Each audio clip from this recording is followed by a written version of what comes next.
से आ जाते हैं सब। बड़ी भाभी। क्या है नंदिनी? आज रामा काम पर नहीं आया। वो आज काम पर नहीं आएगा। नहीं आएगा? क्यों? क्या उसकी तबीयत ठीक नहीं है? क्या बात है नंदिनी? कई दिनों से देख रही हूँ तुम रामा की कुछ ज्यादा ही फिक्र करने लगी हो। देखो नंदिनी, नौकर तो आते जाते रहते हैं। मालिकों को अपने नौकर की जरूरत से ज्यादा फिक्र नहीं करनी चाहिए। ऊपर से तुम औरत जात हो। रामा की तबीयत तो ठीक है, वो तुम्हारे भाइयों के साथ बाहर गया है। भाइयों के साथ? कहाँ? तुम्हारे लिए वर देखने।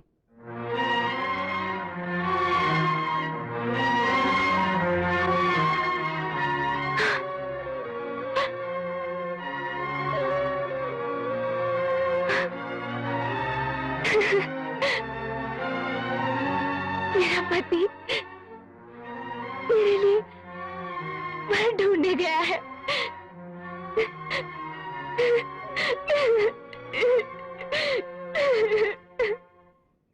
मैंने आपसे पहले ही कहा था इस सनाड़ी को साथ में मत लेना। आपने मेरी बात ही नहीं सुनी, इसकी वजह से सारा काम चौपट गया। अरे आप मुझे क्यों डांट रहे हैं छोटे राजा? हमारी सुंदर राजनंदिनी के लिए वो बजर बट्टू? अच्छा हुआ ये रिश्ता नहीं हुआ। ड्राइवर गाड़ी रोको। रामा तू नीचे उतर। मैं क्यों? पहले आप। अबे तुझे उतरने को कह रहे हैं, उतर। क्यों भाई राजा आप नहीं उतरेंगे? हम लोग जगन्नाथपुर के जमींदार के लड़के को देखने जा रहे हैं। तू जाएगा तो वहां भी काम खराब करेगा। मालिक आपकी कसम मैं मुंह नहीं खोलूंगा। इधर आ। ये ले। ये किस लिए? रास्ता मालूम है तो घर चले जाना, वरना कहीं कुएं में डूब मरना। चलो ड्राइवर। अरे मालिक मालिक मेरी बात तो सुनिए। मालिक मैं वहां लड़के के बारे में कुछ नहीं बोलूंगा, कुछ भी नहीं। मालिक मैं सच कह रहा हूं। मालिक मुझे छोड़ कर ना जाइए। मालिक। छोटी मालकिन, छोटी मालकिन, छोटी मालकिन। अरे आप यहाँ हैं? जिस लड़के से आपकी शादी होने वाली हो उसे मुझे भी देखना चाहिए कि नहीं? इसीलिए मैं लग गया आपके भाइयों के साथ। हाँ आप राजनंदिनी हैं तो आपके लिए लड़का भी कोई राजकुमार होना चाहिए कि नहीं? लेकिन वो खेतों में कौवों को डराने के लिए पुतला खड़ा करते ना, वैसा था छोटी मालकिन। आप एकदम सोने की मूरत और वो पंखनुची मुर्गी की तरह। यही बात मैंने सबके सामने बोल दी। बस भाई राजा ने थप्पड़ मारा, रास्ते में उतारा और दूसरा लड़का देखने चले गए। मैंने मार खाई उसकी परवाह नहीं मुझे, लेकिन उससे आपका रिश्ता नहीं हुआ इसकी मुझे बहुत खुशी हुई छोटी मालकिन। अरे घर में कोई नहीं है? भाभी लोग कहाँ गई? आज व्रत सावित्री की पूजा है, मंदिर गई है। ये व्रत सावित्री की पूजा क्या होती है? ये पूजा पत्नियां अपने पतियों की लंबी उम्र के लिए करती हैं। क्या सचमुच इससे पति की उम्र लंबी हो जाती है? हाँ। देखिए ना, अगर मेरी माँ ने भी आप जैसे बड़े लोगों से सीखकर ये पूजा की होती तो मेरे बापू नहीं मरते ना। जो हो गया सो हो गया। अब आगे जो होना है उसके बारे में सोचिए। मेरे भाई मेरे सामने उसे लाकर खड़ा कर दे जिससे वो मेरी शादी करना चाहते हैं, उसके पहले मैं उनके सामने उसे लाकर खड़ा कर देना चाहती हूँ जिससे मैंने शादी कर ली है। चलिए मेरे साथ। कहाँ? जहाँ व्रत सावित्री की पूजा हो रही है। मगर वहां मैं क्यों जाऊं?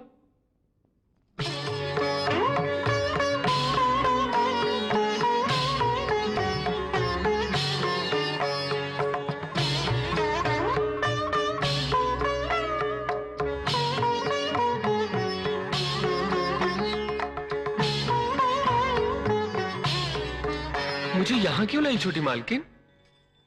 एक बात है जो तुम्हें समझानी थी और सारे गांव को बतानी थी, इसीलिए यहाँ लाई हूं। उस रात पागल बैजू ने जो धागा दिया था वो कोई मामूली धागा नहीं था रामा। वो एक औरत के जीवन की डोर होता है। ये चंद काले दानों की माला नहीं, ये मंगलसूत्र है। वो मंगलसूत्र जिसे उस रात चंद्रमा को साक्षी मानकर तुमने मेरे गले में पहनाया था, उसी पल मैं तुम्हारी पत्नी बन गई रामा। इसे समझे बिना मेरे होते हुए अपने लिए एक पत्नी ढूंढ रहे हो और अपनी पत्नी के लिए एक पति भी ढूंढ रहे हो। अब कोई कुछ भी सोचे, अगर मेरे भाइयों ने गुस्से में आकर मेरे टुकड़े टुकड़े भी कर दिए, तब भी मैं तुम्हारी पत्नी हूँ। और इससे पहले कि वो मेरे लिए कोई और पति तलाश करे, उन्हें पता चल जाना चाहिए कि तुम मेरे पति हो। चलो मेरे साथ। नहीं, मैं आपका पति नहीं, आप मेरी पत्नी नहीं। हमारे बीच जो कुछ हुआ वो शादी भी नहीं। मुझे जाने दो। रामा! रामा! रुक जाओ! रुक जाओ! मेरी बात तो सुनो रामा! रुक जाओ रामा!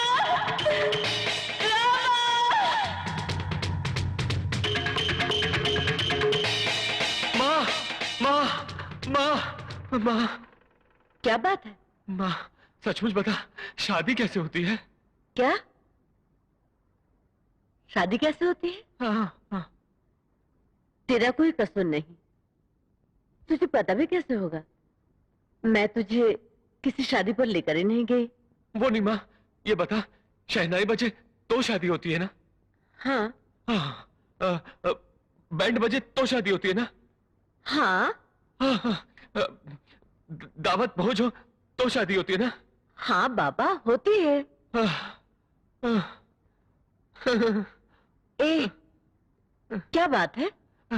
उस नंदिनी को कुछ भी पता नहीं माँ। हाँ, बोलती है कि काले दानों वाला मंगलसूत्र गले में डाल दो, बस हो गई शादी। पगली कहीं की। नंदिनी ठीक ही कहती है। हाँ?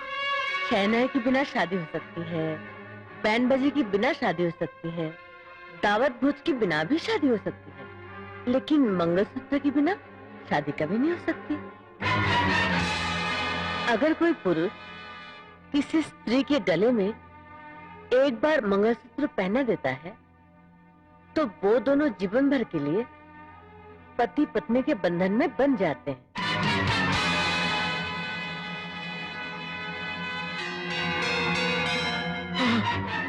अब क्या होगा?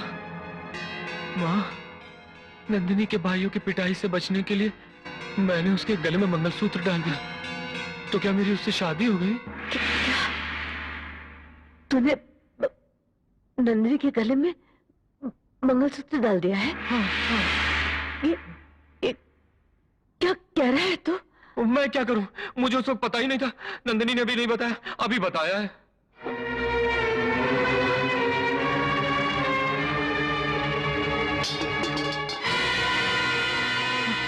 माँ, माँ, माँ, माँ, माँ, माँ, माँ, माँ, माँ। रमा, रमा, नंदिनी ने ये जानबूझकर किया है या अनजाने में? इल्जाम सिर्फ तेरे ऊपर आने वाला है। तेरा पहनाया हुआ मंगलसूत्र अगर उसके भाइयों ने देख लिया तो मैं जाके निकाल लूं उसके गले से मंगलसूत्र? नहीं, तू वहां नहीं जाएगा। तू वहां जाएगा तो वापस जिंदा नहीं आएगा। वो लोग तेरे टुकड़े टुकड़े कर डालेंगे। क्या कहती हो माँ? मेरे टुकड़े क्यों करेंगे? नंदिनी ने ही कहा था ऐसा करने के लिए। रामा, मैं तुझे कैसे समझाऊं? तू ठहर यहाँ।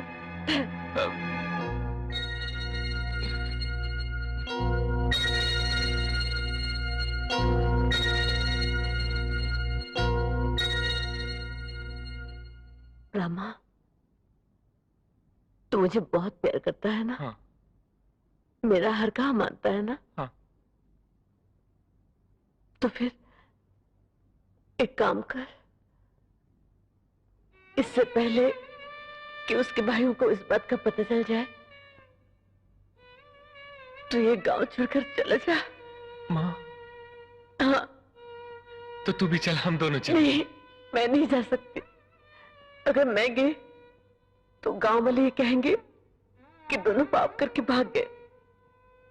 देख, जब तक मैं ना कहूं तो शांता मौसी के वहां से वापस नहीं आना।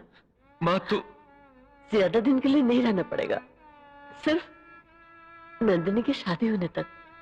फिर मैं तुझे खुद वापस ले आऊंगी वहां से। पर माँ, मैं तुझे अकेला कैसे? कुछ नहीं होगा, मुझे कुछ नहीं होगा। तुझे